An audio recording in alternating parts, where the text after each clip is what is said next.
What's up? It is 1:40 a.m. March 16th, 2021. I'm gonna read to y'all this.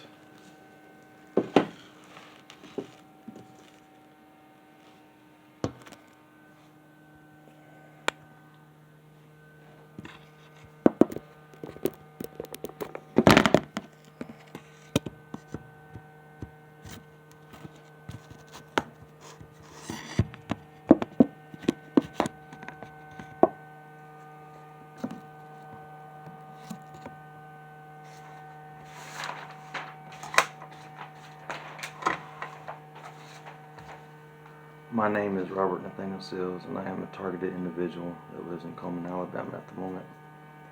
I would like to take this time out to tell you a little bit about my story. I decided to write it out and read it to you in attempts to make it more detailed and to stay on point. In all honesty, I have noticed this gang stalking and harassment against me for at least 6 or 7 years. There is so much to tell you and share, so I will be doing this in many different upcoming videos after this one. In this video, I will share with you some of my experiences with the gang stalkers right here in Cullman, Alabama. As of now, the gang stalking activity against me has appeared to completely come to a stop. I know better though, because this has happened before in my past in other cities, where it appears the gang stalking has stopped, and then when I least expect it, they come at me and take me by surprise. The reason they appear to stop, or at least this time, is because I've gotten further ahead in my life. For example, I work a full-time job now. I'm about to start my second job. I am no longer homeless and have a place to lay my head.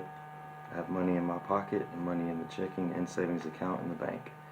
My parents and children are closer to me than ever before and see that I'm actually doing really good now and full of hope. They, gang stalkers, stop, or as I said, appear to stop, in hopes I forget what they've done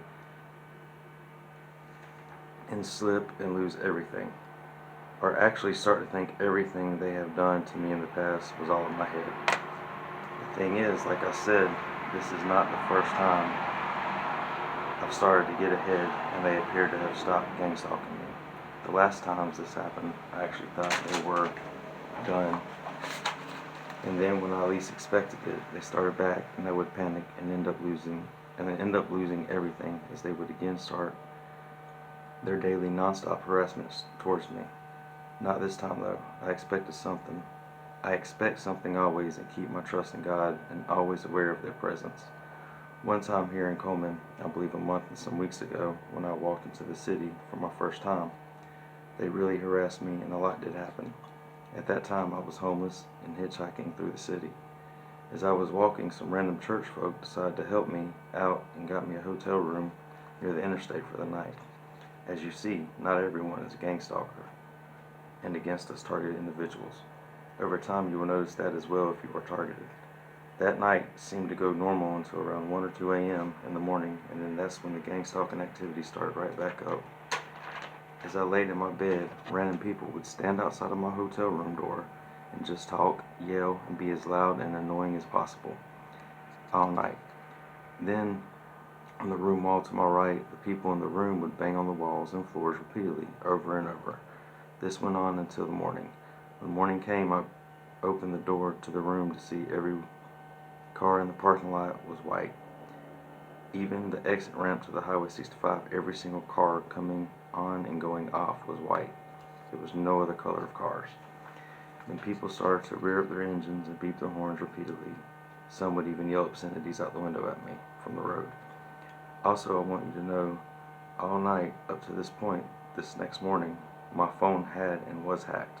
The signal kept dropping and was almost nearly impossible to load videos or even dial out. I'm going to end this video here.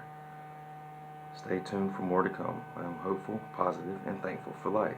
If you're a targeted individual, please subscribe. Thanks. And share your story.